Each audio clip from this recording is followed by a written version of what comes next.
Guys, do not date Charlie Sheen. Not in the 80s, not in the 90s. Now, right? I don't know. I don't know. I don't know about him. Just to err on the safe side.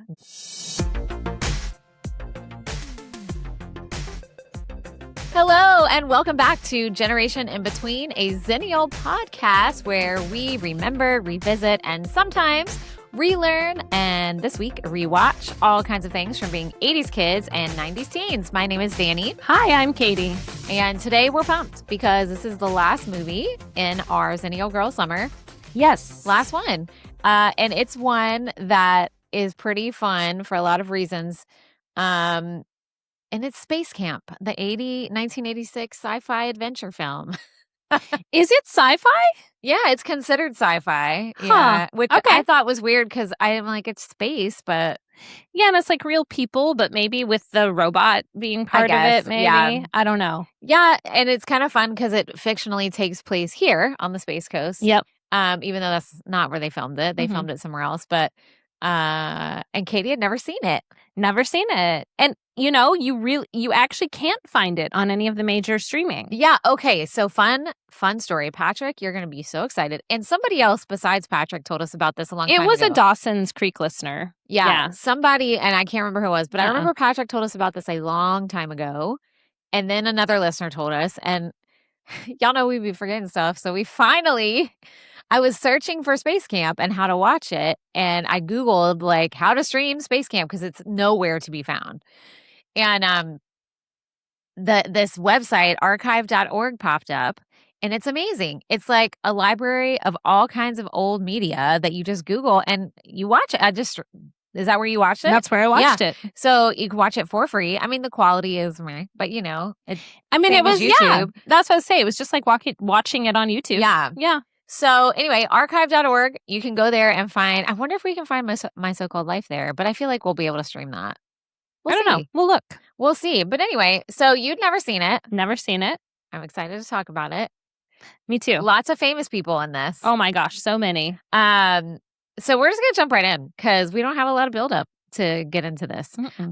So the official summary of the film is this. The young attendees of a space camp find themselves in space for real when their shuttle is accidentally launched into orbit. Now, I had watched this movie a lot when I was a kid, I think because it must have played on HBO or something, and we like recorded movies from HBO all the time.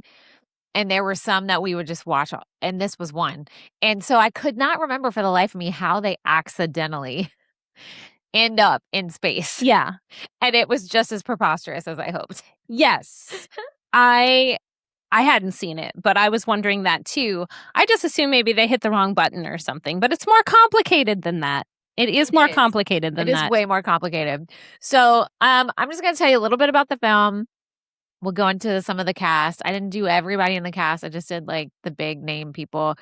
And then we'll just talk about some fun facts. And you can throw in your opinions as we go. Sounds good. All right. We're so official today. We're so this is very efficient, professional. It's a Saturday morning too. Look at this. Weird. I know we're having to adjust. I don't know how much I can talk about yet about my new job. Wait. So I'll wait. Okay. So 1986 sci-fi adventure film inspired by the real life U.S. space camp in Huntsville, Alabama.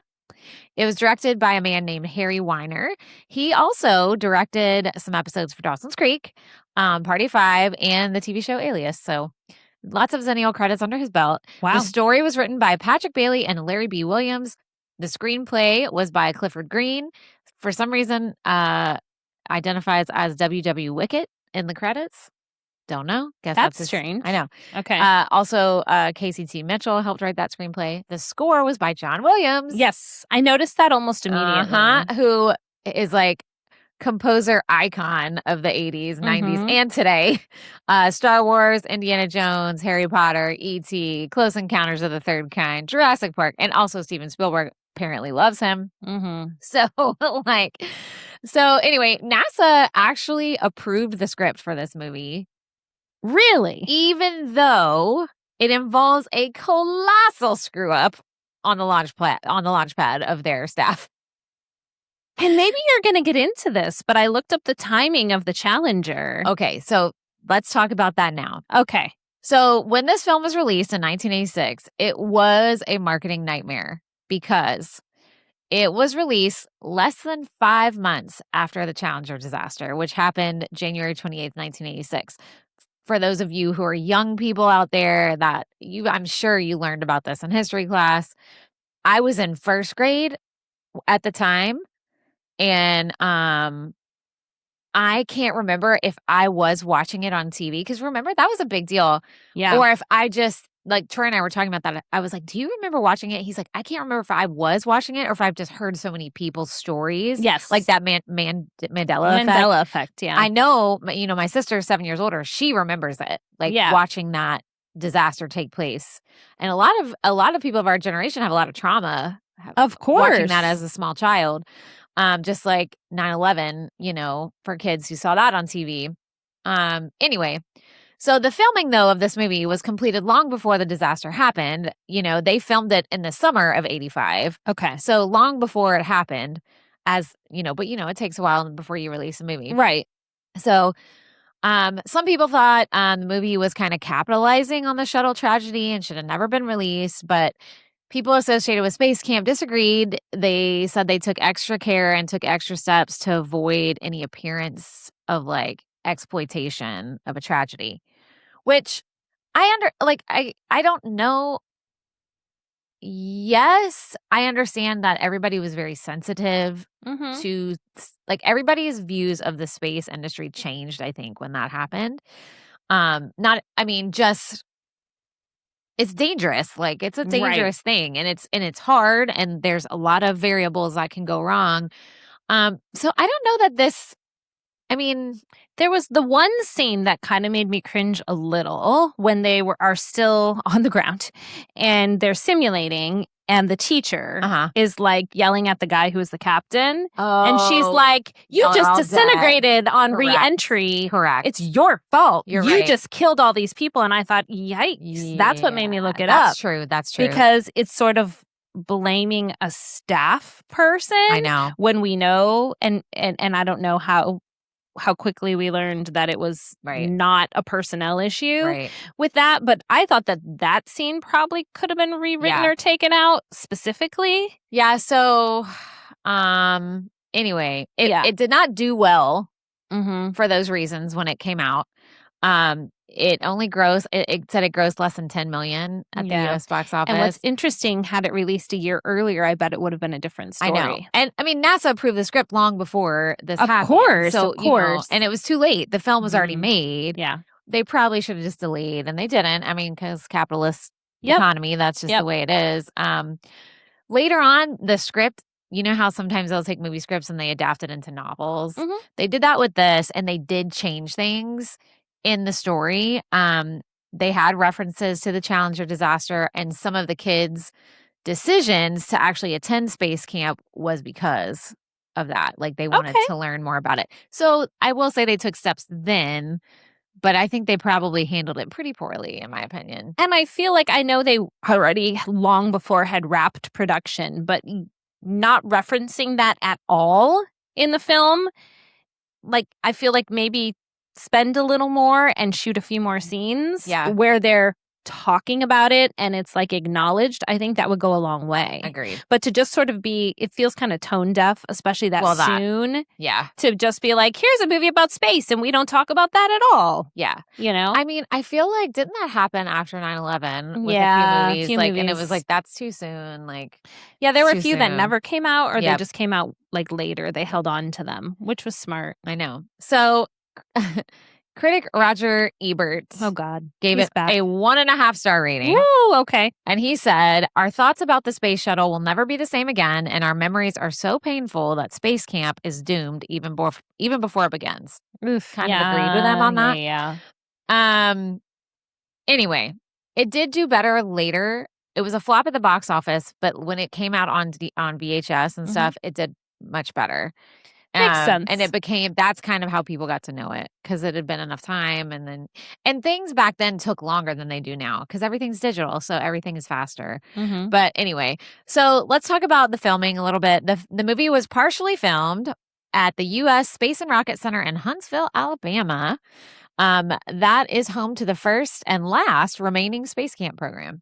So, the setting of the movie, though, actually takes place here in Florida at Cape Canaveral. And I saw the sign and I got all confused. I was like, wait, that says Kennedy Space Center. They're supposed to be in Florida, but they didn't film that. That's not here. And so anyway, so that's where they filmed it.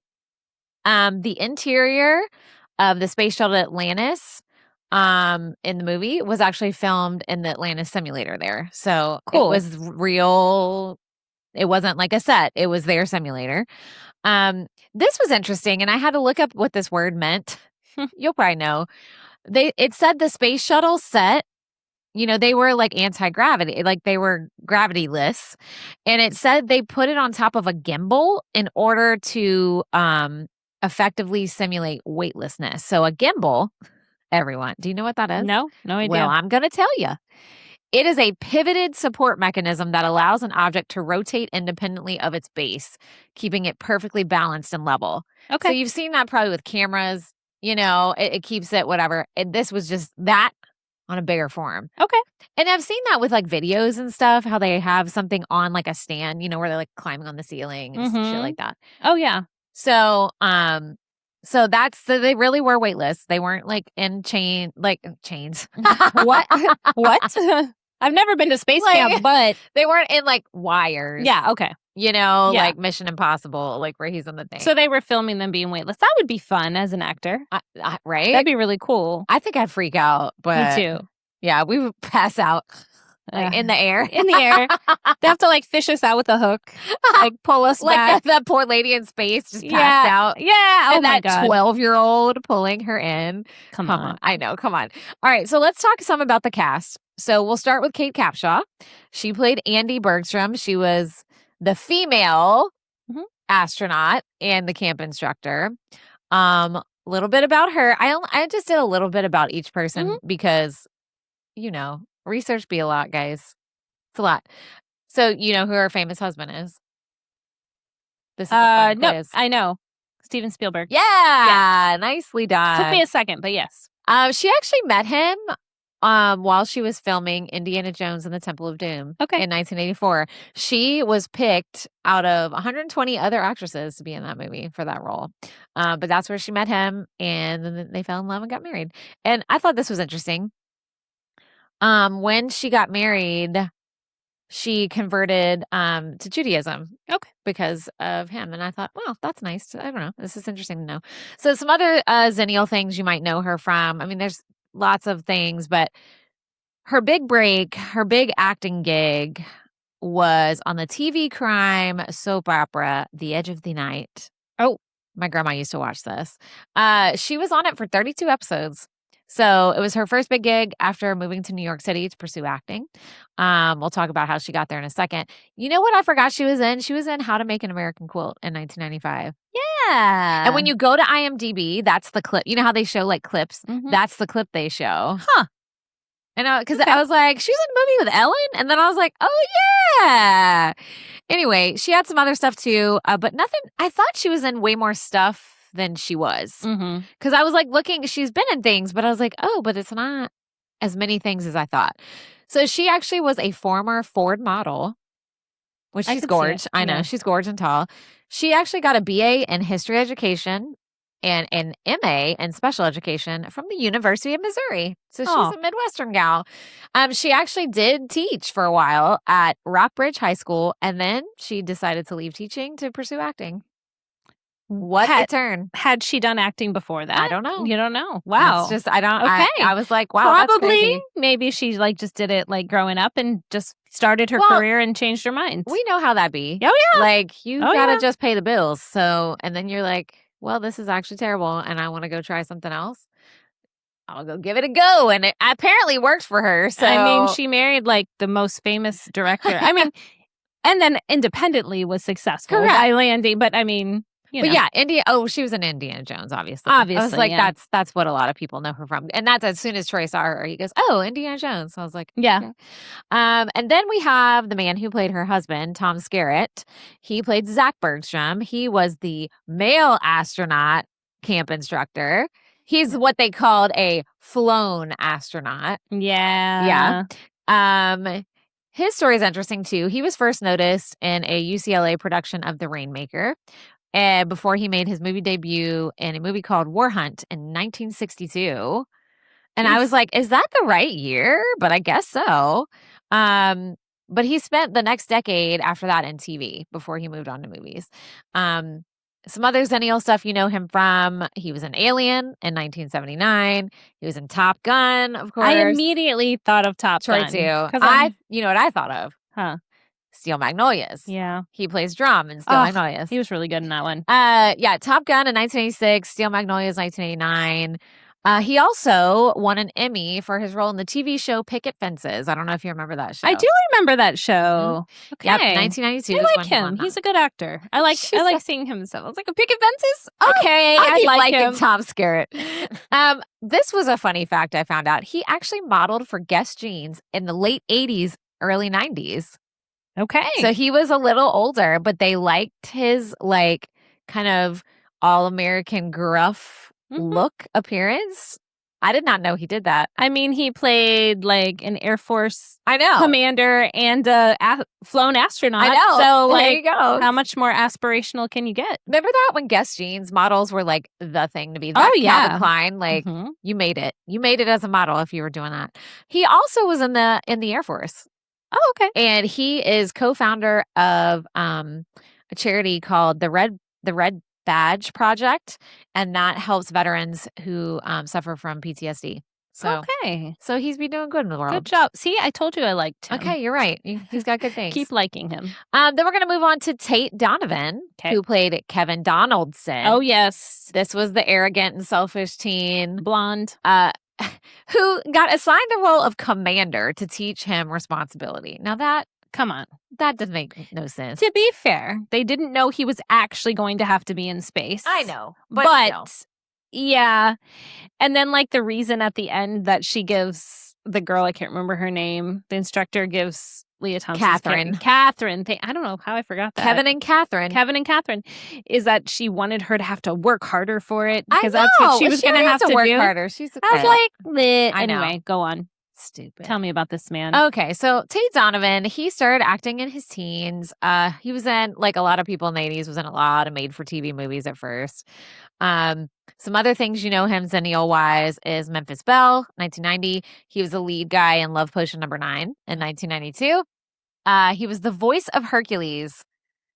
In the movie? Uh-huh. Oh. And he's a singer, obviously. I'm going to have to re-listen to that now. And he was the voice of Hercules, not just in the movie that came out in 1997, but in like tons of other things that Disney did with that, like cartoons, video games. Like he said, I am Hercules' voice. Just me. I will take everything you throw at me to be that voice. I love it. Paycheck. I would do that. I'd be like, give me the paycheck. Sure. Especially voice acting. I know. That's the best gig. Come on. I'm not even, I don't mean to say that's like easier or anything, but like if you don't even have to have your face on it. Oh, listen. It's hard work. Oh, yeah, of course. If you've already got it down for the movie, just carry it over to all the other things. I think probably all actors would agree voice acting is probably a much more relaxed gig than face acting. For sure. So anyway, he was also in 3 episodes of Ally McBeal in 97 and also 5 episodes of Friends in 1998, which is when he was dating Jennifer Aniston. He was actually engaged to her, and also he was engaged to Sandra Bullock. Not at the same time. In real life? Yeah. Oh. I thought you were trying to say he was engaged to Rachel on the show. No. So I don't know if I think they were dating when he had his few shows on Friends. I don't think they were engaged yet, or maybe they were. But yeah, he was engaged to them both and didn't marry either one. The engagement fell through. His loss. He's kind of like a confirmed bachelor. He's like George Clooney, I guess. Yeah. So like I said, he's a singer, obviously. He sang in Hercules. He can also play the fiddle and something called I'm not even going to try and say this because it's an Irish word. It's Bodhran. You know how to say that? Mm-mm. That is an Irish handheld drum. What does that mean? So he just learned how to play that. I guess. He must be Irish, I'm assuming, but maybe not. Tate Donovan. Yeah, I probably. mean, it sounds like an Irish name. But yeah, so he's very musically gifted. Look at that. Well, I like that. I like him too. Not as much as my friend Tom. Your new buddy. But I do like your new him. pal. I like him. Then we have Leah Thompson. Okay. Love. She played She played Catherine Fairley.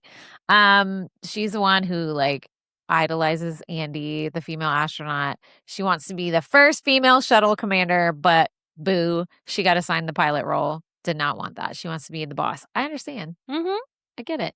Yeah. So something we've talked about her before on an episode. I can't remember which movie we talked about because we haven't done like Back to the Future. Obviously, she's really well known for that one. I'll have to think about that. I know we talked about her, but anyway. So, because some of this stuff sounded really familiar, but I'm just going to say it again because some of y'all are new anyway. She actually trained and had big dreams of being a professional ballet dancer. Nice. Okay. As a teen, she got scholarships to the American Ballet Theater and the San Francisco Ballet. So big deal. But guess what happened? Injury. Nope. At 19, she auditioned for Baryshnikov. And he told her she was a beautiful dancer, but she was too stocky at the height of 5'4". Yeah. Yes. So she gave it up completely after he dashed. Honestly, you can't. I don't know if things have changed now, but you are not going to be a professional ballet dancer at 5'4".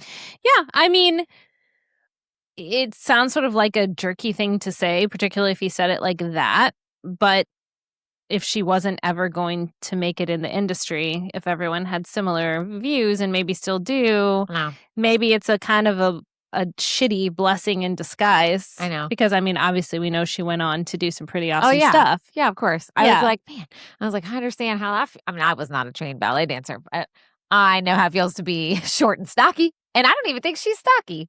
I mean, you're not either. Well, no. But I know what you mean. No, stocky is not like what people think heavy. It is. Right. It's dense. Dense. And you're kind of like I put on muscle very quickly. Yeah. Okay. Like my oldest is the opposite. He's lean. It's really hard for him to put on muscle. Right. He's just like long and lean. But like my sister and I are built very different. Like I am very stocky. We're all short. But her and my mom were more like naturally thinner. I'm dense. Listen. You're dense. There's a lot to me. Totally fine. People are always like, how much do you weigh? I'm like, I don't know. You can pick me up, but I'm not as light as you think I am. Just guess. Yeah. Yeah. I mean, I have one like that too.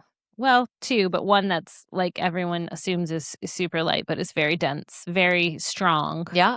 You never know, guys. So anyway, she turned to acting at that point. First, she was in commercials. Like, it's a good start. Some other things you know her from. She was in her first big movie was Jaws 3D. Oh. Which I would never see in 3D. Terrify. Heck no. That was in 1983. This is funny. She was cast as a water skiing show performer. You've seen Jaws? Yeah. You know where they're like doing the whole like water show? Yeah. She was one of the water ski performers. But listen to this. She didn't know how to swim or ski before she auditioned. She had to learn. She got hired just based on her acting and her looks. Well, I mean, I'm sure her dance training helped. Like the sense of balance and all that, but it's a little different on water. That's hilarious. She was in All the Right Moves in 84, Red Dawn in 84, of course, Back to the Future in 85. She was also in Back to the Future 2 and 3. She was in Howard the Duck in 86. We're going to rewatch that. We have to because it's so good. I mean, it's not. It's actually terrible, but she was in Some Kind of Wonderful in 87, and she actually met her husband while making that film, Howard Deutsch, Deutch. How do you say that? I don't know. I don't know. Okay, well. I think probably how you said it. I don't think so, but he was the director on that film. So another person who married her director. Say these ladies meeting their husbands. I know. She was in Dennis the Menace in 93, Little Rascals in 94. Those were some of her mom roles. And then I forgot about this show, and then I remembered I watched it in the 90s. She was in the sitcom Caroline in the City. She was the star. It was on for 4 years, 95 I and 99. remember that show. Yep, and her best friend on that show, I can't remember her name, but the whole joke was that she was in Cats. Like her friend was the Broadway musical. So sometimes she'd be like in her full Cats regalia. Anyway, so speaking of, she's also a singer, and she did all her own singing in Howard the Duck because she plays like a rock star or whatever. And she was in Cabaret as Sally on Broadway a long time ago. On Broadway. Oh, I could see it. I could too. I could see it. So anyway, that's a little bit about her. She had a lot of fun things I want to just throw in there. Then we move on to Larry B. Scott, who played Rudy Tyler. He was the guy who loved science, but said he wasn't very good at it. Yes. I totally feel that on so many things, sir. Some other things you know him from, mostly people know him from Revenge of the Nerds. Mm-hmm. He was in the original movie in 84 and then 2, 3, and 4. Jeez. Yeah. He was in Karate Kid in 84. He was in some TV episodes of 227, Magnum PI, The Jeffersons, Saying Elsewhere, Martin, Seinfeld, and The Jamie Foxx Show. So you've seen this dude in the 80s and 90s. Mm-hmm. So, like I said, he's most well known for his role as Lamar in Revenge of the Nerds. And he plays he's supposed to be very flamboyantly gay. So he took dance lessons for this role.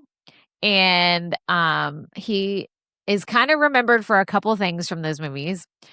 During the Greek Games, he does a rap. I don't know if anybody remembers that. And then he also has an iconic carnival dance number in the first movie where he dresses up and performs a la Michael Jackson.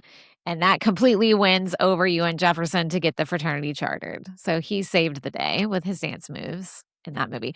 We're going to have to rewatch Revenge of the Nerds. I'm just dreading it. Me too. Because I already know I'm going to have so much bullshit to say. I can already think of a few scenes just off the top of my head that it's not going to be good. I know. Like the one in the bounce house. Uh-huh. That's the one. That one's pretty bad. Yeah. Wait, but we'll see. Is that Revenge of the Nerds or is that Animal House? In the bounce house? I feel like where he has a mask on. I feel like and he goes and has sex with that girl. That's Revenge of the Nerds. Okay. Yeah. That was Sometimes I'd be getting those titty comedies confused. I know, right? There's a lot of similarities, and some of the actors are the same. I know. Yeah. It's a little confusing. We're gonna have to eventually do it. We're gonna have to do it. Bite the bullet, but not right now. No, we don't. Xennial Girl Summer is fun. Yes, it's fun. It is. Okay. So now let's talk about Kelly Preston. Yeah. Troy was like, who is that? Like, he could not put it. And then we were like, oh, she played Tish Ambrose. She's the typical Valley Girl teen who's also, ironically, which is stupid, but she's super smart. She has a photographic memory. And it's supposed to be this running joke, like, oh, look at her. She's really pretty and silly and smart. Imagine that. That's not real. That a girl can be into science and also fashion at the same time. Yeah. Anyway, so she was famously married to John Travolta until her death from breast cancer in 2020. She actually was discovered by a fashion photographer when she was 15. So she's also beautiful. He helped get her work in the advertising agency with print ads and such like that. And he actually set her up for an audition for the movie The Blue Lagoon in 1980, famously done by Brooke Shields at a very young age. Mm-hmm. But studio executives told Kelly she was too sultry for the role. Okay. Well, because they wanted her to be young and innocent, I know, but that movie's a problem too. We'll have to rewatch that guy. A mess. She probably dodged a bullet there. Yeah, no kidding. Other Xennial film credits for Kelly Preston. She was in the Stephen King movie Christine, the one about the car, 1983. She was in Twins, 1988. She was in From Dusk Till Dawn in 96. Jerry Maguire, of course, in 96. She was the sister, and Jack Frost in 98. So y'all seen her too? No, wasn't she Tom Cruise's girlfriend? Oh, yeah. Who breaks up with him. I was thinking, because she's got that Auburn show. You're right. Auburn hair. Yeah. She's like having the sex in the beginning and is like, that is exactly what I was thinking. I know. I was like, I remember that was her. I remember. That sex scene's so funny. It's so funny. It's supposed to be. And then I didn't know this, but she was actually in a Maroon 5 video. Oh, for their song "She Will Be Loved." Really? Yeah. Okay. She's in that video. Also, I didn't know this. She was engaged to Charlie Sheen from 1989 to 1990, and she was shot by accident in their apartment in 1990. I think by him. Oh, Lord. What? Guys, do not date Charlie Sheen. Not in the 80s, not in the 90s. Now, right? I don't know. I don't know. I don't know about him. Just to err on the safe side. Girl, maybe. I was like, what do you mean shot by accident? Yeah, see, I don't like guns. I don't like them. They make me, I don't like them. Okay, so anyways, her and John Travolta had a son named Jet. He was diagnosed with Kawasaki syndrome. That actually resulted in some severe allergies and asthma attacks. Kelly actually worked a lot on behalf of CHEC, which is the Children's Health Environmental Coalition. And that is a nonprofit that is dedicated to educating parents about environmental toxins that can affect kids' health. So she was really a dedicated advocate of that nonprofit. And sadly, he passed away at the age of 7 due to a seizure he had. Ugh. Isn't that so sad? I remembered they had a child that passed away, and I couldn't remember. I think I knew that, but maybe not. It was he had a seizure, and some complications from that seizure is what killed him. I know. It's so sad. So moving on to our next cast member, who was the youngest, and that is, well, in the credits, it's Leaf Phoenix, and we'll talk about that. We know him as Joaquin Phoenix. Played Max Graham. He's the little Star Wars obsessed 12-year-old who's been to junior camp twice, but Andy Letts stays at the main camp. Thank God, because he saved her ass up into space. Did. His little hands. We'll talk about that in a minute. He's the last one we're going to talk about.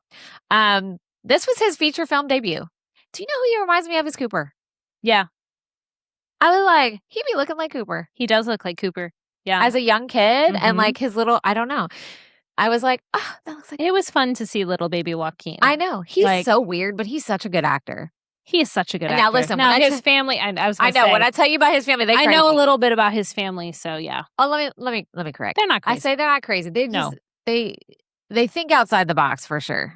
They're very earthy and like, yes. Hence the name. He makes sense when you know his family background. I'll put it that way. Okay. So, when he was a kid, all 4 of his siblings were signed to one agent as children, but their parents forbid them to do commercials for meat, milk, or junk food because they were very strict vegans and very strict healthy eaters. So they were like, you may not, which good. You're sticking to what you believe in. Stick to your beliefs. I get it. He was named Joaquin at birth, but he changed his name to Leaf when him and his siblings got their agent because he wanted to match his brother's earthier names, which were River and Rain. He was like, well, I want to have a name like yours because I guess he wanted them to be more whatever. But he changed it back to Joaquin in the mid-90s. His family's surname, though, was not Phoenix. It was Bottom until they made a big cross-country move as a young family, and then they changed it to Phoenix because they wanted to symbolize new beginnings. So they're kind of hippies. Yeah. She said, yeah. Oh, yeah. So they're kind of earth children, and that's fine. Yeah. Some other things y'all know him from. You know him from a lot of things. I stuck to 80s and 90s. So obviously he was here in this movie. He was in a movie called Ruskies in 87, Parenthood in 1989, which is when he really took off.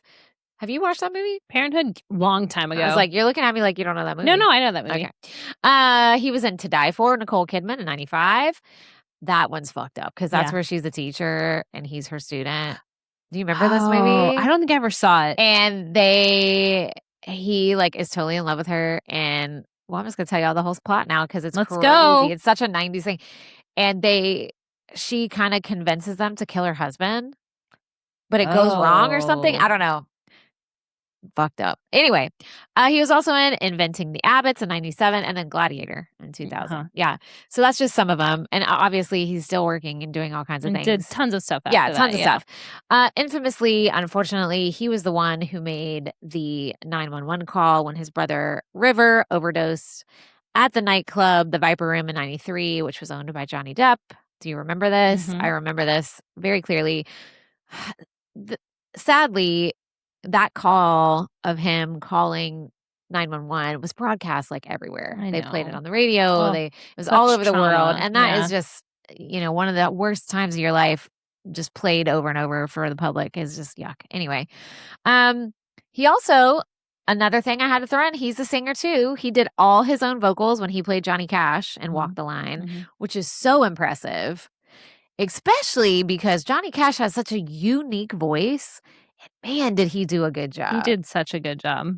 I mean, Reese Witherspoon did the same thing, but with June, But still, he just, Interestingly enough, Joaquin and Heath Ledger both won an Academy Award for their performances as the Joker. So they were the second pair of actors to win Academy Awards for playing the same character. Okay. The other pair was Marlon Brando and Robert De Niro, who won Best Actor and Academy Award for Best Supporting Actor, respectively, for their portrayals of Vito Corleone and Godfather movies. Okay. So I just thought that was an interesting fun fact. Yeah, that's really interesting. You have like these franchises, right? Yeah. Where over time you're going to have different actors or playing different Like ages. how many of the Batmans same have we one. had? Yeah, Yeah, exactly. so many. Exactly. Well, I have to admit, I looked up a little bit on this and I got a little bit on Joaquin and family. And did you see any of the like cult stuff or any I of didn't because I didn't that? have time to dig too deep. It was just they became, I forget the name of it, but his parents became really involved in that. Oh, no wonder once you were, they had moved. Yeah, and I was like, oh, I got to know more. Yeah. But the family left the cult. Uh-huh. Well, they weren't calling it a cult. They left their religious group because they didn't agree with a form of evangelism that they used called flirty fishing. What? Which is exactly what it sounds like. They would use women in the group to flirt with, to the point of maybe even having sex with. To convert people? Convert them. Whoa. But I guess his family didn't agree with that, obviously. And disagreements over that had them actually leave the group. Isn't that crazy? And the reason they call it flirty fishing is because they base it on the Bible verse being fishers of men. Oh, I was just about to say, please don't tell me a fisher. Yeah, which is not what that means anyway. Isn't that crazy? These cults be, they're scary. Well, they are scary. I'm not going to say anything else, but I had to look that one up. You know, we have had a lot of listener requests that we do an episode on your cult thing. Maybe we will. That's up to you. Maybe I'm feeling brave. That's your decision, not mine. Yeah. So here's just some random facts, and then we'll talk about our thoughts. Sorry, my phone. No, you're good. You're good. All right. So Dr. Deborah Barnhart, the real camp director for Space Camp for part of the 80s, said in an interview once that attendance at the real Space Camp doubled following the movie's release. Wondered. Yeah, it doubled. So even though it did poorly, like I said, when it came out on VHS, like people, I remember my sister wanted to go to Space Camp. No, I didn't because I'm scared of everything. But my sister totally wanted to go to Space Camp. Yeah. Like 100% because of this movie. Leah Thompson actually said after the first day of shooting, they were already 10 days behind schedule. One day, and they're already 10 days behind. And what was supposed to be a 3-month shoot became 6. So it doubled. She said that they had T-shirts printed that said Space Cramp, not Camp. It's not just a movie, it's a career. You're here forever. Yeah. And speaking of T-shirts, did you see what her shirt said when she got out of her dad's plane when he flew her to Space Camp? No. It said, if we can send a man to the moon, why can't we send them all? What? That's great. I didn't catch it either, but I came across it. And so I looked for a screenshot and I was like, oh my God, that's hilarious. That's great. Also, Double Dare, the TV show, I forgot about this till I saw this. They used to have a grand prize that was going to Space Camp. I do remember that. Yeah, it was like the coveted. Everybody, they hardly ever had it. It was only sometimes. And then when it was like, if you win this, what did they call like the last thing the kids would do? And it was like that big obstacle course. Yeah. I don't remember. Man, you're going to Space Camp. Yeah. So I just thought that is such like a nostalgic look back. Double Dare and Space Camp win. Yes. And you said you still can go to Space Camp. Yeah, and I'll talk about that more in a second. Okay. Yeah, actually, I'll tell you now since we already came up. So if you never went as a kid, you still can go because they have adult Space Camp. Oh, wow. So the regular Space Camp is open to kids 9 to 18. And this is the Space and Rocket Center in Huntsville. They also offer camps for older space enthusiasts. They also have family space camp. So you can go with your family that include at least one child and one adult. And if you don't want to go with a kid, you just want to go as an adult, they have a 3-day adult space camp that's for 18 up. That's cool. I'm sure it costs $1 bajillion. I'm sure. But if you still want to go to Space Camp, guys, you can. If you never got that Double Dare dream and now you have the money to do it, you still can. Yeah. So in a 2012 interview, Leah Thompson mentioned this. She said, I've actually had a lot of people come up to me and say that they became physicists or inventors and how much they loved that movie and how much it inspired them to do that. That's like the, what is it, the Scully effect? Yeah, the Scully effect. Yeah, we talked about that from before. X-Files. In 2016, which was 10 years ago, crazy. Oh boy. In honor of the 30th anniversary of this movie, the U.S. Space and Rocket Center inducted the film's cast into the Space Camp Hall of Fame. Cute. That is cute. And my last little bit before we just talk about our thoughts. So in 2020, in January of 2020, Disney actually announced that they were going to remake this movie. And they were going to remake it for Disney Plus. But I don't know what happened. Somebody named Mikey Day and Streeter Siddell. Oh, Mikey Day. You know he's on SNL. Oh, he's an SNL guy. Look at that. You'd know him if you saw him. I would. I'll show you a picture. They actually signed on to write the script. And it's supposed to be produced by Walt Disney Pictures. And as of current date, an official release date has not been announced. However, the project is on their official development slate. Okay. So it's coming maybe at some point. I'm assuming because that was in January 2020 and we all know the fucking world fell apart for a while. And I'm wondering if it just got pushed and now, I don't know. So they're remaking the movie. Yeah. Well, supposedly it's on their development slate, which means they're gonna hopefully happen. Okay. So let's talk about our thoughts. Did you take notes? I really took didn't. a few. I really didn't. Did you watch it alone? I always like to know when Katie watches stuff. Sort of. Same as like with Harry and the Hendersons. Okay. I was watching it like in like my room. kitchen area and people were coming in and out.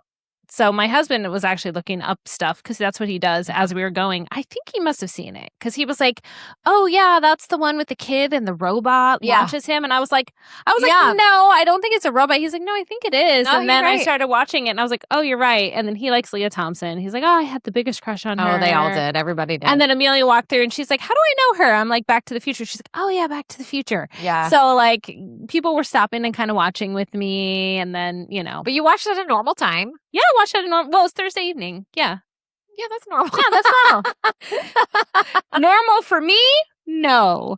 Normal for other people? Katie doing things correct. when other people do them? Absolutely not. That's preposterous. Weird. Occur. So, where are we at? Let me see my thoughts. So you don't have notes. That's fine. Not really. Okay, but also I had to giggle because speaking of the robot Jinx, Yes.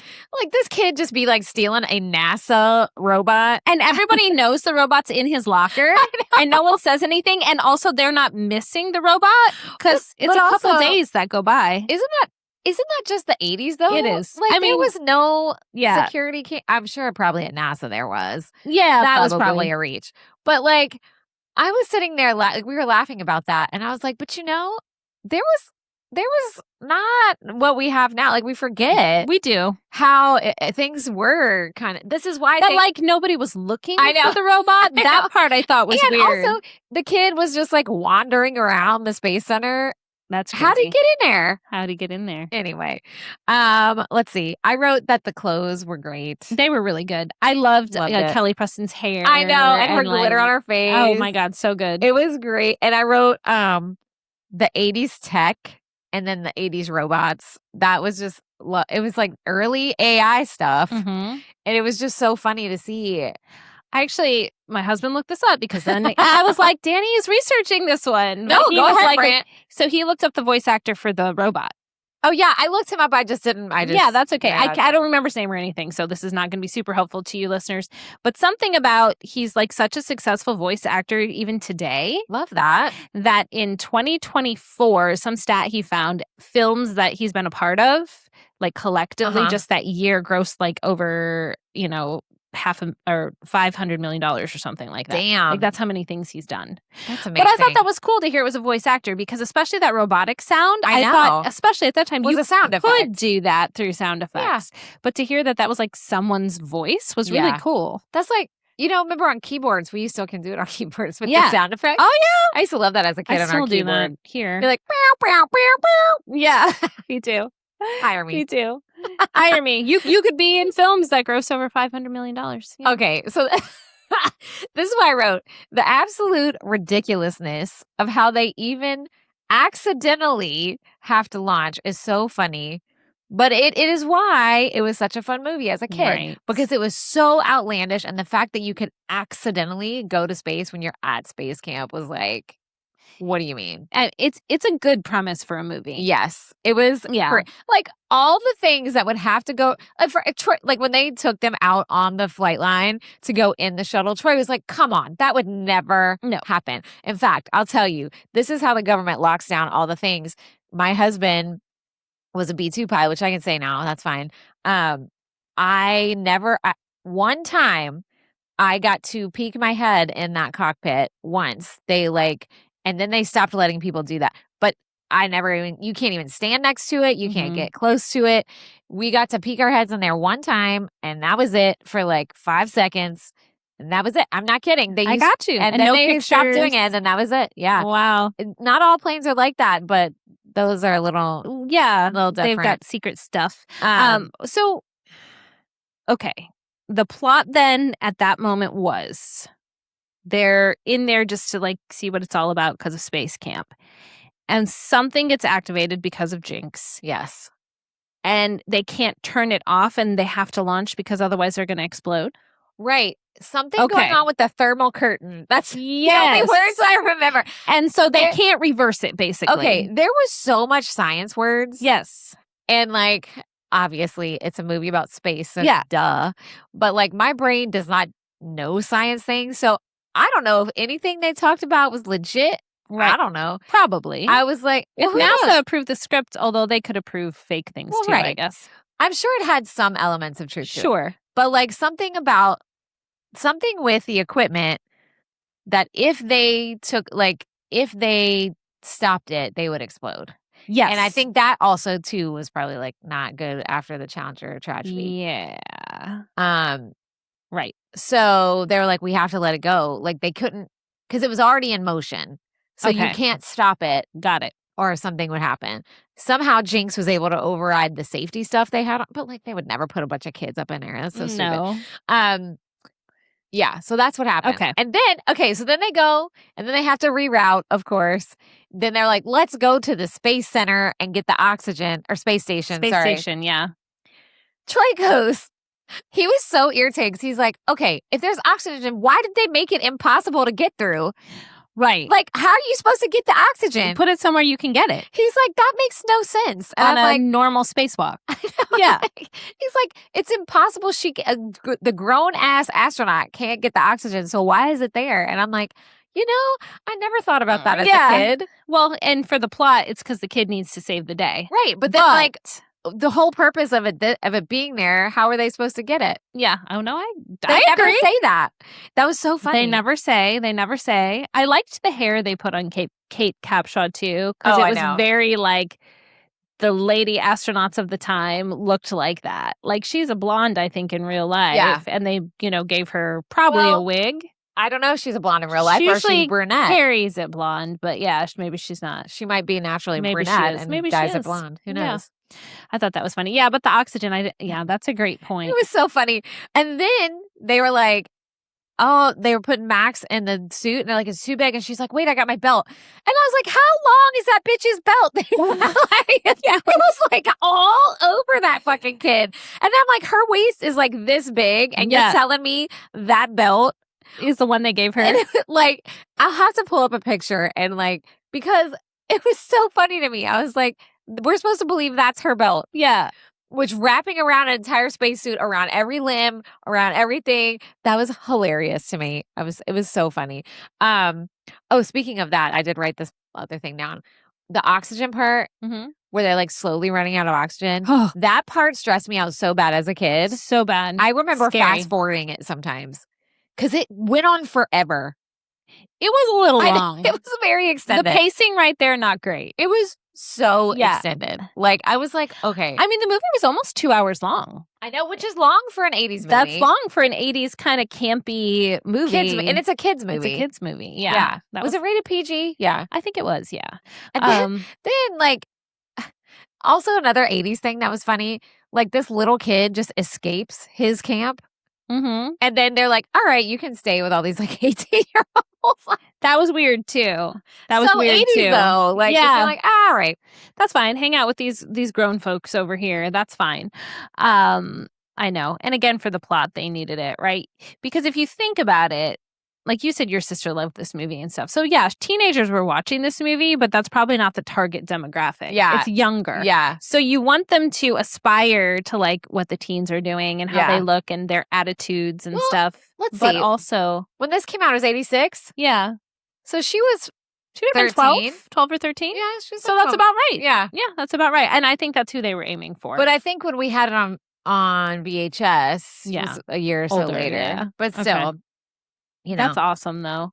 Yeah, I actually really liked it. I mean, obviously, it's very unbelievable, and the science and the tech is a little like the whole plot. But I mean, as long as you're like okay with that, I thought that the characters.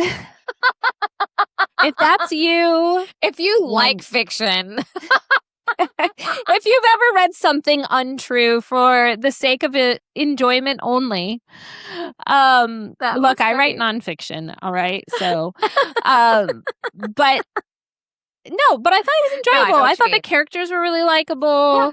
I thought that there was a lot of like, without making a big deal out of it, like a lot of like gender equality in the film, even though like the one guy's the captain, even though he's like the asshole, but then it's kind of explained, and then the girl kind of saves the day. But then I kind of didn't like how they started romantically liking each other. I wish that wouldn't have happened. They always, but also you got to throw that in, and that's a good plot device, I guess, where the two opposites who don't like each other come together. Although he liked her the whole time, but that's another story. Or like when they sneak out to go watch the launch and get caught. I was like, come on. Y'all know you're going to get caught. But that reminded me of A League of Their Own when they sneak out to go to the bar and they actually don't get caught. That's one we need to rewatch because I love that movie. I absolutely love that movie. I love that movie. And I don't even like sports, and I love that movie. It's just such a good movie. It is. And they did such a good time with such a good job with like the period. I know. Like the costuming and the makeup. And the cast was like all-stars. All-stars. I mean, Madonna, Rosie, Tom Hanks, Gina Davis. Yep. I forget the lady's name who plays Kit, but she's like a big star. Amy? No, that's not it. What's her name? I don't remember. But Tay Leone was also in it. Yeah, there's really. Oh, what's her name? Rob Reiner's daughter was in it too. I can't think of her name. You know her face if you saw her. She's been in other stuff. But anyway, we're not talking about it today. So you liked it. So that's I liked it. I did. I honestly, surprisingly, I really liked Harry and the Hendersons, and I really liked Space Camp. Guys, it was really fun. Yeah, I really liked it. Katie don't be saying that for stuff I pick. And I had a moment where I was like, do I like Jinx the robot? I had to think about it. So serious. It helped when my husband said it was a real voice actor. Because you're saying you don't want to like have feelings for a machine. Oh, I don't like animatronics, which really that's what I was trying to figure out. I'm like, is this an animatronic? It's not as deep as I thought. No. It's just that it's or is this just am I creeped out by this? And I don't doubt. Well, that's why I don't like animatronics. I'm very creeped out by them. But it's a robot. And that's why I couldn't figure out. But I think the fact that it reminded me a lot of R2-D2 in a way. And I like R2-D2. So I was like, there's a whole process. I can't just be like, do I like it or not? What's my feeling? It's like, well, let's think about this. We have to evaluate the why and the how. But I really liked this one. I really liked it. Yay. What's your stars? I think I'm going to give it 5. Same. Yeah. It was a fun trip. I really enjoyed it. It's a fun trip into space. Of course there's plot holes and of course there's whatever. But like, I didn't feel like it was really problematic in any ways. I didn't feel like like some of the pacing was a little rough in space. But even then, it was fine. They were worried about that oxygen for way too long. Way too long. Too stressful. But it's and obviously, if you accidentally launched to space and you thought you were going to run out of oxygen in X number of hours, you would be so much more panicked. Oh my God. Right. And they were sort of like, uh-oh. And then like, fine. But again, for the plot of the film, you can't just have an hour and a half of people being panicked. You have to show. And I thought it was cool. I mean, you could, but you could. Horrible movie. Space panic. I tell you, throw us accidentally into space. Just somebody got to just knock me out. We'd just pass out and then die. Period. 12 hours later, gone. So we gotta come save us. Maybe little Joaquin could pull us they'd out. They'd be like, they just leave them. They're gonna suck all the air out. It's of the room. fine. It's fine. Don't worry about them. I mean, I don't know how we'd ever end up in a situation where we'd accidentally be launched, but if it happened, I mean, we're inching closer to the possibility. They'd be like, now you have to do math, and I'd be like, well, we're dead. We're dead. Look, all roads recently are leading to the Space Center, so I'm just saying. Katie would have to deal with a robot. She'd be like, I'm out. It's an animatronic. I'd be like, are you a real human voice? No. Go away. Are you related to R2-D2? No. Bye. No. Related. Are you guys cousins or something? What's going on? Oh my God. But no, I really liked it. That was a really fun one to end on. Yeah, it was. That was a good summer film. And all we have left in Xennial Girl Summer, it's just a short little thing, is Anne of Green Gables, which I have started listening to as well. Oh, the you Rachel haven't finished it yet? No, I'll probably finish it this weekend, today and tomorrow. You have to finish it this week. Because I have to research it to bring you all the knowledge. Yay, can't wait for that. By the way, I finished it and I did not. I was, talk about dragging on. I was like, is this book done yet? I don't care what else she's doing in the schoolhouse. Get her out the schoolhouse. I'll say. Now I will say, you're listening to the Rachel McAdams. Yeah, okay. I am. So on Audible, if you haven't listened to it yet, and you have Audible, I will say Rachel McAdams does an amazing job narrating it but you can only listen to her read it on Audible. Okay, it's an Audible exclusive. Yeah. So if you're trying to find it and you have Audible, or do my little hack that I did for a few years before they figured me out and I had to start paying for it, is do a free trial for 30 days and then cancel it. But I did that like 3 times and then they were like, we figured you out, ma'am. I would wait a few months and then I'd do it again. And then I'd wait and then they were just like, okay, you are not eligible for a free trial anymore. I was like, shit. I used a couple different emails. These are hacks, life hacks. Y'all know y'all be doing stuff like that. It's all right. Technology's catching up to some of that stuff, I think. I know. But Darn it. Either way, if you have Audible anyway, Rachel McAdams, you want to listen there. Listen to it. Or read the hard copy of the book. Or if you read it when you were younger and you just want to hear us talk about it and not reread it, that's fine too. It's longer than I thought it was going to be. It's long. Yeah. I was like, damn, I got to settle in. Well, I listen to stuff on fast. Do you do that? Yeah, I haven't with this one yet, but I might need to finish it. I listen at 1.5 usually. Yeah, I tried to not do that, and I'm like, they're reading so slow. I can't. It grates my nerves.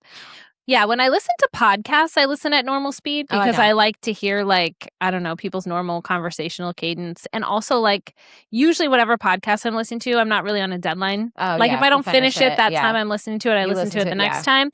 But when we're trying to get stuff done for the podcast, sometimes it's like, well, I really have to finish it by tomorrow so then I can research it, so then I can whatever. So. Or it's like, I know I'm going to be in the car for half an hour. Right. I got to get through it. Yeah, exactly. Well, okay. It'll be a fun discussion. It'll be a lively discussion. It shall be. One way or another. It shall. So thank you, listeners, so much for being with us for all of our Xennial Girl Summer episodes. Yep, one more left. Yeah, one more. And then we'll move on to something else fun. And please leave us a positive review wherever you're listening.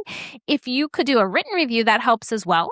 Use some keywords like 80s, 90s podcast. You could use the word Xennial, spelled with an X. This is a lot of directions. Well, the reason is, the reason I'm saying this is because the algorithms will pick that up. Oh, so if someone is looking for a podcast on, Xennial, 80s, 90s, whatever, fun, any of that culture. Stuff. Pop culture is a good Retro. Yep. All those things. And it just bumps it up in the algorithm for people to find us. Bump us up. Bump us up. Bump us up. We appreciate you. Go follow us on YouTube too, because we're at 105. Are we at 105? Yay. As of this morning, 105. 105. No wonky comments this week. It's amazing. Well, now that you said that. I know. We had one person say something about our sound because we had a little sound error last week. We did. But they were super nice about it. They were trying to be helpful, not an asshole. I appreciate that. So thank you, helpful random person. Thank you, helpful random YouTube person. All right. Well, we will see you next time here on Generation in Between. Bye, guys.